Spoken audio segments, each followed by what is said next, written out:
So welcome back to another interview. My name is Dom with FREEWRLD Magazine. Our next artist that we have with FREEWRLD is from Alabama, who's quickly actually becoming one of the most exciting voices in the Christian hip hop community. From earning a spot on Rapzilla's 2026 freshman list and sharing the stages with artists like Aaron Cole, Trip Lee, and 1K Few, he continues to make his mark through authentic storytelling, faith driven lyricism, and creative production. So, we had the opportunity to sit down with him to discuss his faith journey, his music, and kind of what's next for his career. So, let's welcome Peair. Yo, we're back. We're so What's back. up? What's up? Awesome. So, first off, I want to say congratulations for being named one of Rapzilla's 2026 freshmen. Thank you. No worries, no worries. That's a super, super awesome thing, right? Clock it. Exactly, exactly. So ultimately, what did that recognition mean to you personally? And like, how did it really affirm like what you've been doing and putting into your music? I think it's one like reassuring and encouraging. I feel like it's just another step like to get where I'm trying to go. And I think like it's a good start, you know what I mean? Like I think it's a cool opportunity. I get to make like an album with them and everything. And like Justin and Chad have been so cool. And so we did like a Rapzilla shoot in Atlanta probably like a month ago.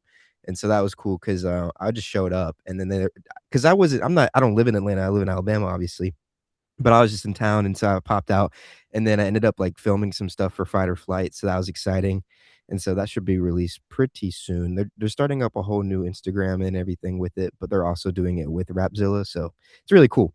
Anyways, the recognition's awesome, I love it. I think, like, one of my best friends, Owen, he also goes by Idigo. He just dropped an EP, a self-titled EP yesterday, and he also got, like, named Rapzilla freshman with me, and so, like, we went to the same college and everything. I just graduated, but he has his last senior year, so it's super encouraging to, like, be a part of the list, especially with one of your best friends, and I think that's, like, something that kinda rarely happens, so, like, the fact that it did happen and it happened for us is very, very special to me, so, yeah. Shout out Rapzilla. That's amazing. That's amazing. And also looking back on all those opportunities, right? And Mhm, also looking back on everybody you've performed with that I listed before, like Aaron Cole, Trip Lee, and 1K Few. Like these are some mhm. really big names within the Christian hip hop community. And so how have those moments strengthened your faith and reminded you of God's faithfulness like throughout your journey? I think it's just, like I think it's so funny because I started secular and then I entered in Christian hip hop. And I think like once I entered Christian hip hop, doors really just started flying open. But like it also gave me the chance to really cultivate like my own sound and my own brand and like what I want to do as an artist. And then doing that also with shows have just been more like reassuring that I'm doing the right thing. Like I feel like God wouldn't award me with these opportunities if I wasn't like ready for them. And so like the fact that I was and the fact that like still going is just such a blessing in itself because I think honestly, if I'm being completely honest with you, I think no matter of the accolades that I achieved, the people that I've met through Christian hip hop, through the community, through the space, and through what I do has honestly been probably the biggest blessing of them all. Like the fact that I have like people who are genuinely like started as strangers and I just met them through music, and the fact that I'm like best friends with some of these people now is just truly such a blessing. And I think that's the cool thing about this journey is like I've done it for 7 years now. And so it's been like a minute, but it's the fact that I've been able to cultivate, like, true relationships with people that I actually love, and I think that's, like, one of the biggest blessings out of all of them, so, like, any show, I love opening up for, like, the big artists and everything, but it means so much more when it's just, like, your friends doing it with you, but shout out all of them, though, they're awesome, and I love them, and it's been great hanging out in the green room with them and sharing the stage, but I love my friends. I love my close friends a lot. Yeah. No, and that's awesome because that net of community is also something that's really, really important when it comes to being able to grow like your brand and your like music in Mhm. general. Because community is everything, and like I think that that's super Yeah. cool that you've been able to build that for 7 years, which is a really long time as well. But let's dive into the music. So, my friend, you have an album coming out. Like you have an album coming out on July 24th, called The Mhm. Swamp, right? Yes, sir. Awesome, awesome, awesome. So one of the records that I got the pleasure of listening to and that you kind of previewed on Instagram is called Mhm. Cage Flower, right? So Mm, within looking at that, it was really a deeply like reflective song that I heard. And yeah. it explores themes of like feeling trapped, emotional struggles, and the desire for growth. So with the title of Cage Flower, it's really kind of intriguing. It's kind of like, what is that? What does that mean, right? Mhm. What does the metaphor represent, and how did it become a foundation for this song? I love telling this story because it's such a like random interaction of how I came up with the idea. But I was in Atlanta. I think I was leaving Atlanta actually, and I was at this red light, and I looked to my left, and there's this like flower bed with just a cage over it, and I was like, well, like looking back on it now, it's like meant for the cars because it's like right next to the street and the road and everything. But when I was in that moment, I looked at it and I was like, that's so stupid. Like, why would they put a cage over a flower? Like, how is it gonna grow? Like, and then in my brain, I was like, ah, that should be a song. And then I wrote it down in my concept notes. And then when I revisited that idea, I was like in a pretty like I was going through a pretty hard time because I was like leaving this relationship that was like 8 months in the making, and it just never got to where we were like wanting. So like being in that position emotionally was like the perfect fuel I needed to like jump on this record and just write what I need to convey. And it's just the idea of like trying to build something with somebody, but you're always capped out with this ceiling that you're always hitting, this wall that you're hitting. And it's just the idea of something beautiful trying to grow in an encapsulated environment, which also kind of like hits the album theme perfectly because the idea is this character entering the swamp trying to be something more, but becomes something less because it's like all the influences and everything have just influenced the character in itself. And so it's cool because like this album in itself is a parable of us as believers entering the world and how the world influences us as believers, making us wrestle with God, going against our flesh, yada yada yada. But it's just the fact that like Cage Flower was such a like emotional record, and being able to convey those feelings, how it feels to be trapped, like how does it feel like to be stuck, that you're trying to not be idle in your one's faith or just one in general, like in one's in life, you know? And so it's really, really cool to have that record because it's so special, especially like harping on those hard times for a little second and then like hearing the imagery and then putting that into a visual concept as well, where at the end of the video, like the flowers planted in the ground. And so like that was like a representation of the something beautiful leaving this like toxic environment. So it's just like the idea of it all is so beautiful to me. And so I'm really happy to share it with the world and see where this album goes. But yeah. And then like you were saying in the song, like throughout it, you talk about these tensions about wanting to grow while also feeling confined to like your space. Has there Yeah. ever been a moment that you felt like your environment was keeping you from becoming what God was calling you to be? Always. There's been some like relationships I feel like become an environment when you become so invested in some. And like those relationships in itself kind of once it loses its fruit, it's it's hard to you know what I mean? Like it's hard to like truly seek one benefits, even though like people shouldn't seek benefits from relationships, but relationships are also meant to pour into people's lives. And I feel like if you can't pour any fruit into anyone's life, like what are you doing? You know, like if you where's the fruits? You know, I mean, I feel like that's a big question to always ask. And I mean, I've been through a lot of relationships where we were friends for a while, and then things just ended up drifting apart. But there's also aspects where some people have been like that brute force of like, okay, are you sure we want to be friends with this person? Even family, like there's been times where families even been like, how much can I sacrifice for my own well-being so I could put like, you know what I mean? Like it's the idea of just how much can I sacrifice before they're just taking. And so that's just like more of just discernment in my life. But definitely like I've wrestled with those aspects before, and it's always been like a hard thing because it's like you never want to like burn a bridge or like end anything, and that's always a sad thing. But you also got to know like sometimes you just got to move on from certain people, and I think that's the beauty of life and the beauty of finding more people and meeting more people. But yeah. And so towards the end of the first verse, you kind of acknowledge that making mistakes and while also mentioning like forgiveness at the same time. So how has Mhm. God's grace shaped the way that you view your own shortcomings in your life? Man, I mean, God's grace is always so abundant. And I feel like we fall short every day as humans, as believers, as children of God. And so I think like especially portraying this to the album, especially like this character is in a moment where he is dealing with all these hardships and everything, and he is not like the character isn't supposed to be like this outstanding individual. It's more of like this guy like truly just trying to escape his reality into a false reality and just trying to escape like the real life of it. Like trying to escape the responsibilities of what real life really has. And so like seeing that, especially while he enters the swamp and he's in this place of just chaos and just grief and trying to figure it out, but like also so alone in the same struggle.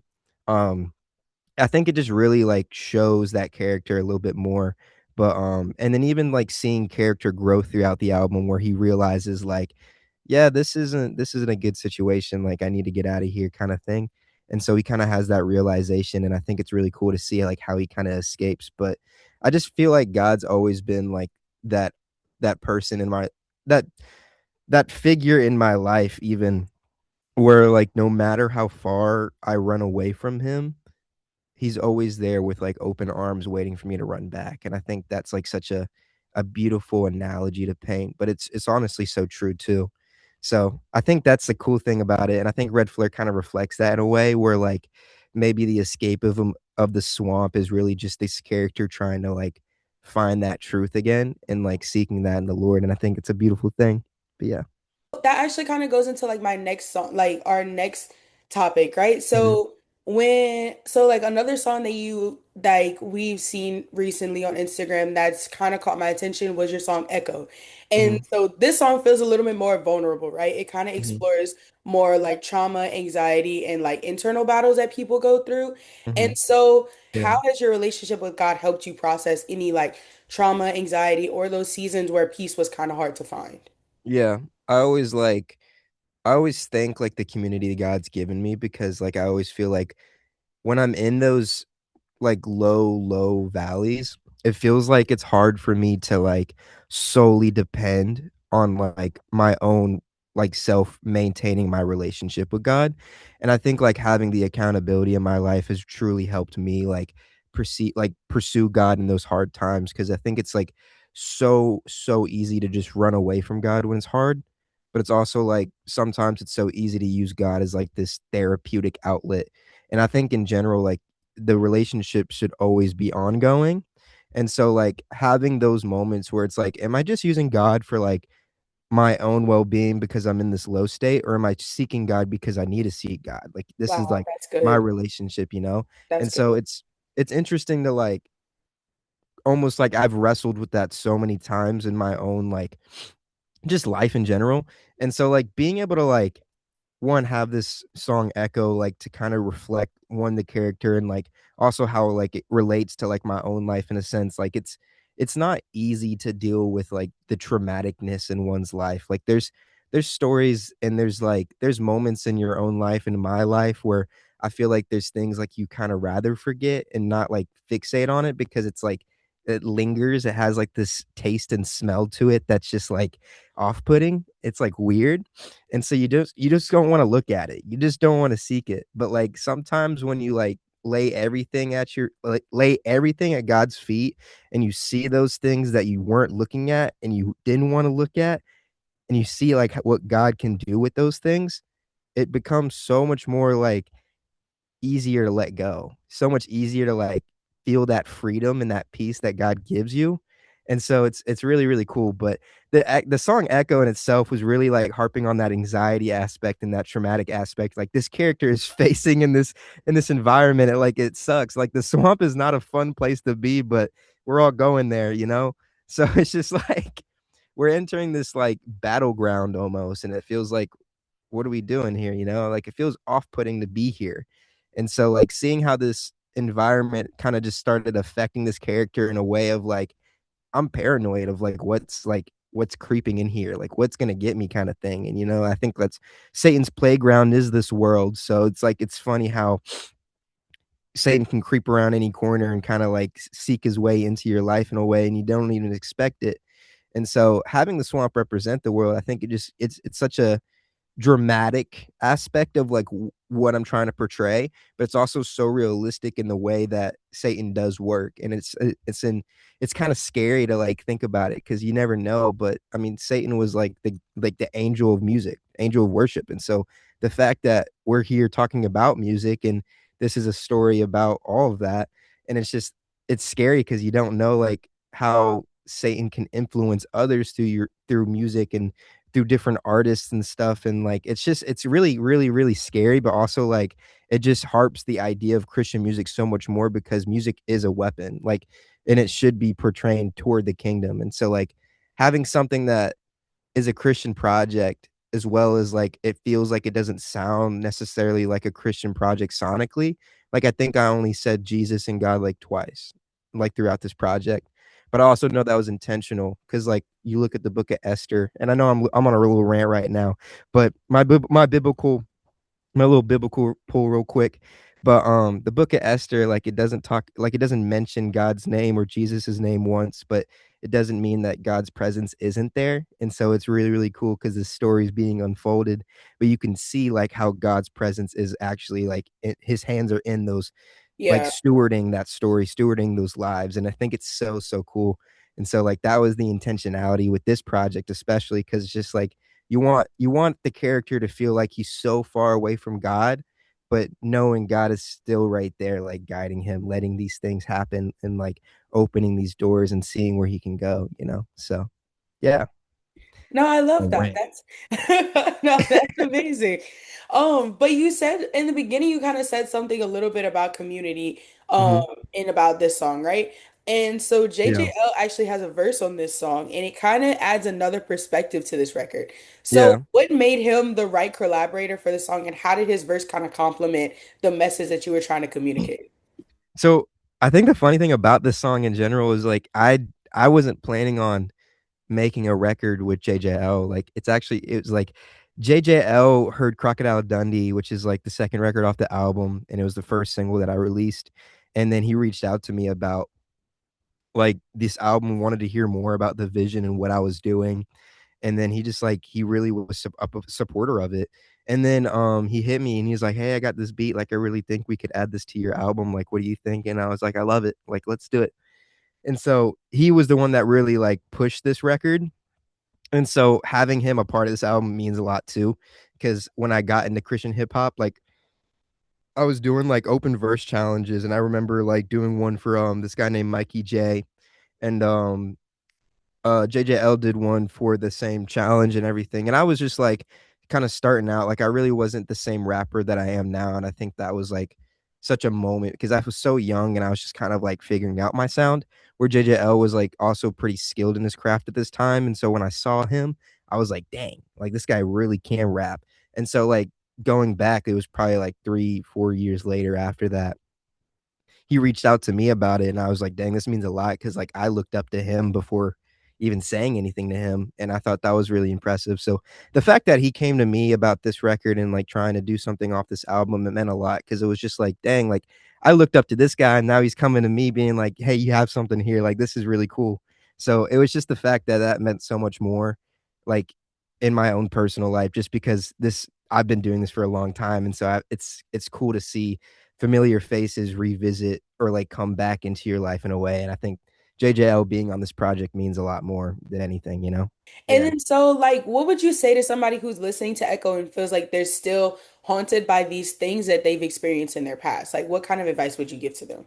Man, I think I think it depends on those situations, especially because I feel like sometimes we want to like over dramatize our situations sometimes to feel like poor me, poor me. But it also depends. Like if it's truly a traumatic thing, then genuinely I would be like, okay, maybe therapy.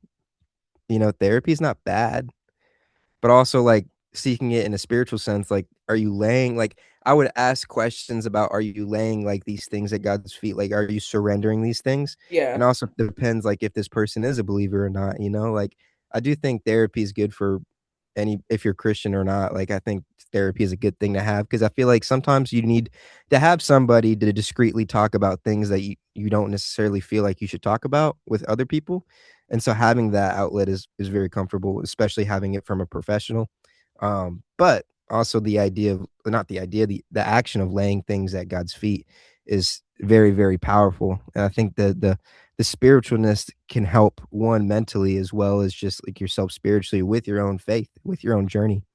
But I would say those two things, and then um I would probably pray for them I'd probably like do a moment where like, can I pray for you and all these things? Because I feel like that's just like if somebody's coming up to me saying these things and they're getting it from like the music that I make and stuff, like I Yeah. need to like one, I want to address that explicitly because like that could be one a good thing and a bad thing.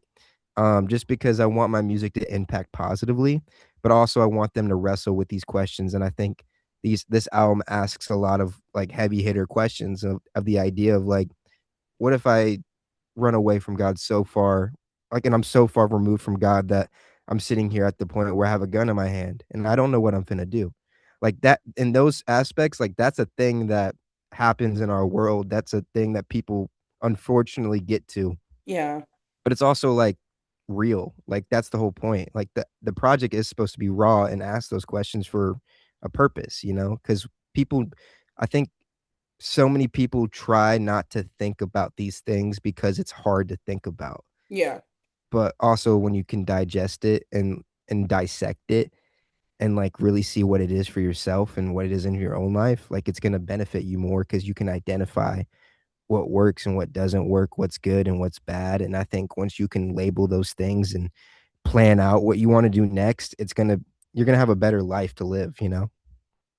Yeah, and I feel like that's super powerful, honestly. Mhm. And I feel like that's something that secular music doesn't really give you, like, offer at the same time. You don't really have the opportunity to really talk to that person and be like, actually, let me pray for you for a second. Because, Yeah. yeah, I don't think we always get that opportunity, but that's amazing. Mhm. But I do want to end this off with one of talking about one of your more creative projects on the album, right? You kind of mentioned it earlier, Crocodile Dundee. Come on. So, so on the surface, this is a song full of those creative metaphors and that vivid imagery. And Hmm. but underneath it, it's more reflective on temptation and spiritual warfare, which is super Hmm. deep, right? So, Yeah. in trying to follow Jesus Christ while also living in a broken world that we have. And so throughout this record, you kind of describe life as, like you said, kind of being in a swamp and being muddy and those Hmm. types of things. But what does the swamp represent to you? Like, when you say that you're in a swamp, I feel like that metaphor means something different for everybody else. But what does Hmm. that kind of mean for you? I mean, it means like, um, it's a great question, actually. I just feel like it's this place driven by chaos. It's this place that has no rules, has no bounds, and any line can be crossed at any time. I feel like it's really filled with paranoia because the one thing about the swamp and the area of that environment, especially like in like an actual swamp too, is just like things hide. Things are creeping around trees. Like the water is not clear, so like you duck your head underwater, like you can't see anything. And then like not to mention like alligators, crocodiles, you know, like it's all lingering. It's all lingering animals, and it feels like a swamp is not necessarily a safe environment either. Like I wouldn't put a 12-year-old kid around the swamp. You know, No. I wouldn't leave them alone in there. So I think the idea of that in itself speaks for itself, you know, like why would I live in a swamp? Why would I stay in a swamp? But this character is staying there. So it's just like, whoa, you know? It's the idea of like think of it like as an endless swamp. It's almost like have you seen Backrooms? Yes, I think Okay. so. Think Backrooms, but like that, but it's all swamp and you're just stuck. Like you can't get out. Like you can't get out. Like that's the idea for me. Like that's the swamp that I'm in, you know, like especially with this character in this album, like it's truly like you just can't leave. Like it's harder for you to leave than you think. That's why Red Flare like being like the only way to leave is just one shot in this flare gun that you have and it's like maybe it'll work. Like you don't even know. Like it's not like it's a one-way ticket home, but it's like the idea of like this is the only thing. Hold on, I actually have one. Let me grab it. Imagine if this is the only thing that could get you out of the swamp and you had one shot. Like you got to lock in. Like that's some serious ammunition right there. But yeah, I think the swamp is definitely like it's not supposed to be safe. It's not supposed to be like this Right. comfortable place. It's supposed to be completely uncomfortable and almost weird, you know, like and like smells bad. In this song, you talk about you have a verse on the second verse. Mhm. you have a part that says, "My flesh has been killing me so much. It needs to be addressed." Hmm. So how have you learned to fight the tension between your flesh and your faith? Like, how have you been able to navigate that? Well, I think one, it's so hard because like your flesh is like we're wired to like create, to recreate, you know? And so it's like a hard thing, especially if you think about like in a lust standpoint and everything like that. Like the only thing, and I can't remember the passage, but it's literally saying like run away from temptation. Like it explicitly says run away, like get up and walk out. So I think it's like the big thing about that, at least if I could give advice, is to like not put yourself in those situations where you can make that mistake. And that's like intentionally like, and I feel like I'm learning that more and more as well because it's like I'm not dating anybody. And so I'm not in that position where like my flesh is truly like taking advantage of like my spiritual journey with God. But like in the context of relationships, it's like how much like you know what I mean? Like when you're like crossing those like there's borders and stuff that aren't set up and everything, and you're just trying to like figure out like, okay, how do I pursue this relationship? Is there a relationship to pursue kind of thing? And so I think those like situations definitely like can be like very, very like gray to people in those in the moment. And then you realize like, okay, yeah, we shouldn't like be here kind of thing. So Yeah. I think it's more of just like planning to succeed and preparing to escape before failing or, falling into sin with that. But Yeah. yeah, And that's my even that's my advice. and even in your song, you spend a lot of time talking about like these difficult places, right? Mhm. Where do you think hope kind of enters the story? Man, I think hope enters twice through the story. It enters on the first time, it enters on camp. Camp is about like unity. And so this character discovers a camp in the swamp. And so it's funny because this record has 7 rappers on it. And so it's like kind of a cipher thing, but it's also the idea of like this character stumbles upon like this camp and then he realizes, oh, like I'm not the only one here. So it's giving him that comfort in Yeah. this uncomfortable situation where like people are also dealing with the same thing. And so having like so many of like my close friends on that record was such a cool thing to have because it is truly like one of my communities that I have, and having that like on this album meant more too as well. And then I would also say in the last song, Red Flare is kind of like that single, like the signal of hope, regarding this flare gun, which is really neat because this flare gun is like it's a trigger of hopefully something good's gonna happen. You're like crossing your fingers and everything, so it's just like the idea of that. But yeah. No, that's awesome.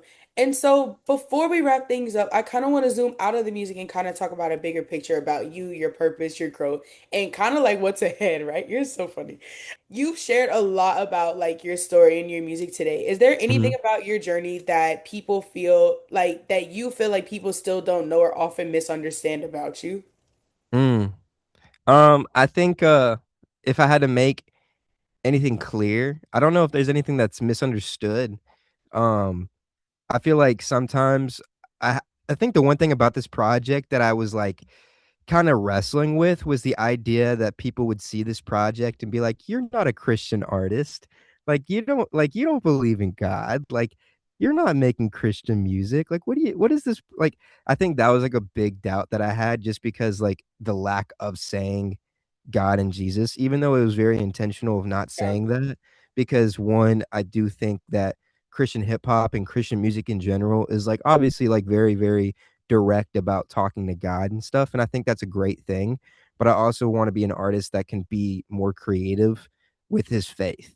And I think that makes me one, a better artist in the idea of being original and as creative as possible to bring glory back to the kingdom. And I think building something that people can invest in, as well as it being so spiritually fruitful and can feed souls, it's not the intention. It's just the intention to truly give glory to God at the best of my ability and showcasing my talents and my creativity at my fullest potential. And I think doing that is going to bring people one to God. But even though that's not the mission, it's just the fact that I want to point my talents back to Christ. And I think if I'm doing that, then I'm succeeding in my own faith journey. And I think that means more because I feel like I also make music for myself and not just for other people. And I think like this album is also kind of for myself, and I want people to be invested in it just as much as I am, you know? So that's why like the world building aspect is such a like it feels like a movie, but it's like there's no movie, it's just the soundtrack. And that's kind of like the idea of it all, you know? So And I love the authenticity behind it as well, because mhm. sometimes that's important. We don't always have to, I feel like we don't always have to throw in like Jesus in every other line that you have Yeah. in the song. Sometimes we need to talk about the struggle. Sometimes we need to talk about the bad parts and Mhm. like all of the things. Not everything about Christianity is butterflies and rainbows. Like, I need people, Mm-mm. like, we got to get people to understand that, and Yep. that's okay.